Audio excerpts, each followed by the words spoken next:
Summer is here. It's getting so hot and I'm sweating so much that I wanted to do a video on how I keep my makeup, I guess, summer proof. I'm very oily. You're about to see me with no makeup. You're gonna see how bad I'm breaking out lately. Probably because hormones, humidity, and trying out new skincare products that weren't good for my skin. Born and raised in Puerto Rico, I know what it's like to struggle with humidity, tropical weather. One of the first things that I would recommend you to do for your makeup to be long wearing is using products during summer that are long wearing, sweat resistant, transfer resistant, humidity proof even. There's some that claim that. I'm going to show you a few of those products that I've purchased myself and that they work for me. But during summer, less is really just more. Except with sunscreen. More is way better with sunscreen. But with makeup products, the more you layer, the more cakey they're going to look. So let's get started. This is how I do my makeup for summer.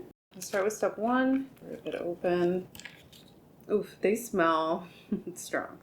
They smell chemical, but it is a chemical exfoliant. And I really think it helps remove every single dry patch that I have. And during the summer weather, I feel like we need more exfoliating. I don't know, it's just a lot of sweat, humidity. Look at all this redness. This is all recent. I was using the Glow Recipe Cleansing Oil. This one. I felt like it was breaking me out. I don't know if it made me break out this bad. It's probably really hormonal too. It didn't help. It's also really good for the blackheads in the nose. Next step is the anti-aging neutralizer. Alright, so I'm going to use the Paula's Choice Super Light Daily Wrinkle Defense. It's SPF 30 and it's mineral based. This is supposed to be mattifying. I really recommend, if you want your makeup to last and you're very oily skin, don't apply a super dewy hydrating SPF. I would go with something that claims to be for oily skin and matte skin. Let's put it on.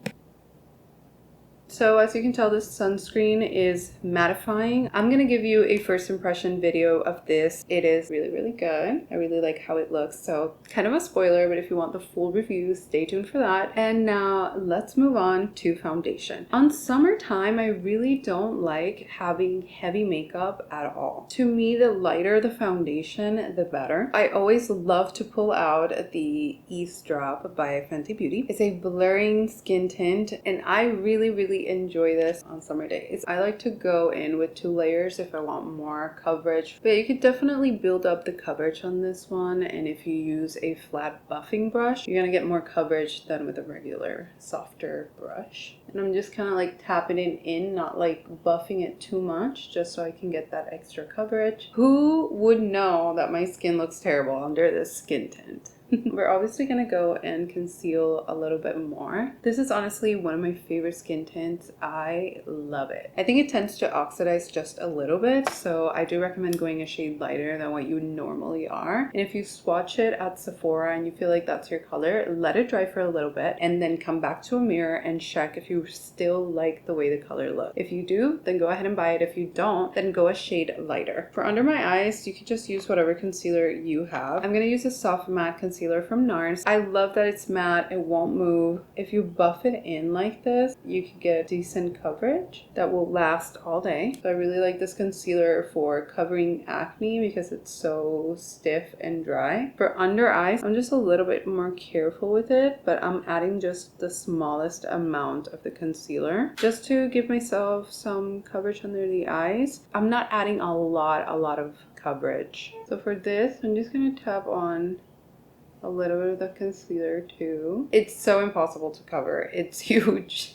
We get oily, we get sweaty, the eyelids start looking greasy, it starts breaking apart our eyeshadow. So I love to apply eye primer. I would just avoid kind of using excessive eye makeup in general if you're gonna be out in the sun. I also like to set the primer before adding anything else to it. I'm just gonna use a little dust of powder on top.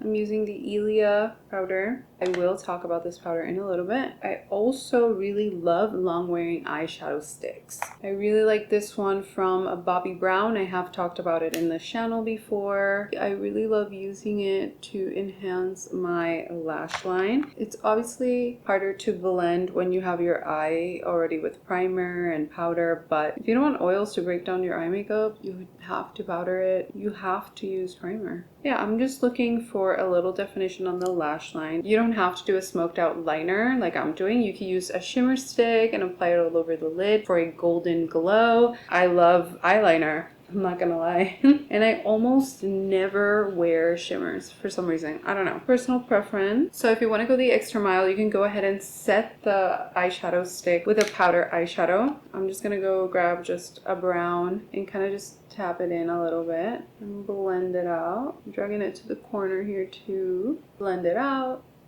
Elongate the eye if you want.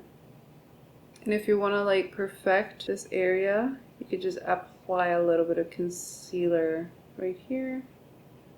Let me apply some mascara. I'm going to curl my lashes first. So I curl one eye at a time, grab my mascara really quickly before they have time to fall down again. And that's the lash. I think it looks so pretty with the liner. This mascara, I have a review on it too. I love it. I cannot put it down. When I was running out of my first tube, I bought 2 more. That is Volume. This is the best my lashes have looked in a while.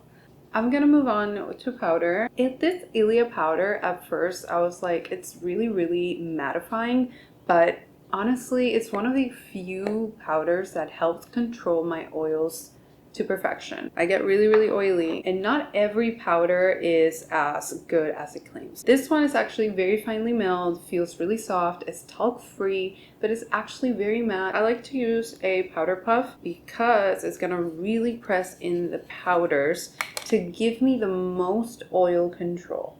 I'm gonna use a little of the setting spray and I'm gonna powder again. This helps your makeup not look super cakey while providing a lot of longevity. No melting, no fading. It's so good. And a lot of people love how it smells. So what I'm doing lately is I'm adding some powder blush on top of my cream blush. But if I'm going to be out in the sun, I tend to avoid adding too many cream products. So I'm just going to use a powder one instead. This one's from Giorgio Armani. It's the Luminous Silk Blush in the color Amore. I prefer so much to add a cream blush underneath. It helps grip the powder blush a lot better and it looks so fresh and so good. But when we want longevity, we have to just part ways with certain things that we do on a daily basis. Cream products is one of those for me. Even though this is a powder blush, this looks super healthy and fresh. So for lips, there's nothing really out of the ordinary here. I'm just gonna use a little bit of lip liner. You can use a hydrating lip oil or a lip gloss, but I love a good matte. So I'm gonna use this Dior lipstick in the color 300. I think it's a beautiful color. And I'm just excited to wear it. Isn't it so 90s? I think it looks kind of like 90s on me because I am more, I guess, pale. But if you're a deeper skin tone, this would probably be such a beautiful nude on you. The other one that I have that it's a perfect nude for me, it's 100. I have kind of like grown out bleached brows right now. If I were to wear something very long wearing, I would go for the Benefit Precisely My Brow and kind of like define a couple of hairs. And something that would last such a long time is the 24-hour brow setter. This is my favorite brow gel. There's nothing better than this. Like, I don't care what anybody says. It makes your hairs look shiny and healthy. I have a video comparing this brow gel to the brow wax. I guess in conclusion, the brow wax doesn't have a lot of hold. This one does. I'm gonna leave that video linked. Alright, so 2 things you could do. You could use a mattifying waterproof setting spray. If you're really gonna be under the sun, feel free to do this. At the beginning, your face is gonna look extra dry, I guess, extra matte. But with time, the oils are gonna start picking through. The humidity is gonna give you that glow again. While your makeup, it's not gonna start melting or fading. You can go ahead and apply as much as you think you need. Don't be shy with setting sprays. If you want to bring a little bit of more life back into your face, you could spray the Charlotte one again. Final good luck, you could just go ahead and use a little bit of powder to kind of finish things off. When I'm out and about, I like to get my makeup back on track if I got really oily with 2 things. blotting papers. This one's from Dior. It's such a cute little compact, kind of like cushiony. Inside you get a mirror to kind of like see yourself and touch up, and then you get blotting papers. Bougie little retouch. And after I use the blotting sheets, I like to touch up with a little bit more powder, and that's really it. Alright, so this is really how I make my makeup last through summer. If you're oily and acne prone, and like myself, leave a comment of what are your tips and tricks to make your makeup last and not let the oils break down your makeup. So feel free to give this video a thumbs up, and I'll see you in the next one.